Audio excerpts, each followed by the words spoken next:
Pune rape party प्रकरणात सर्व 7 जणांना 2 दिवसांची पोलीस कोठडी। आरोपींमध्ये एकनाथ खडसेंचा जावई प्रांजल खेवलकरचाही समावेश।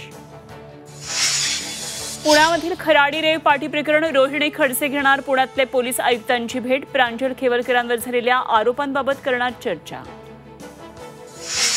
नाशिकच्या नांदगावमध्ये संजय राऊतांवर गुन्हा दाखल। नांदगाव भाजप मंडळ अध्यक्षाच्या तक्रारीनंतर गुन्हा दाखल। गिरीश महाजनांबाबत अपशब्द वापरल्याचा फिर्यादीत उल्लेख। सूरज चव्हाणांच्या अडचणीमध्ये वाढ, अंजली दमानी यांनी सूरज चव्हाणांना कोर्टात खेचलं। दमानी यांचा सूरज चव्हाणांविरोधात मानहानीचा दावा। पुण्यामध्ये वाहन तोडफोडीचं सत्र थांबेना। काळेपडळ भागामध्ये टोळक्याकडून 7 ते 8 चारचाकींसह रिक्षाची तोडफोड। आरोपींचा शोध सुरू। उजनी धरण 97% भरलं। धरणातून भीमा नदीमध्ये 61,600 क्युसेक पाण्याचा विसर्ग।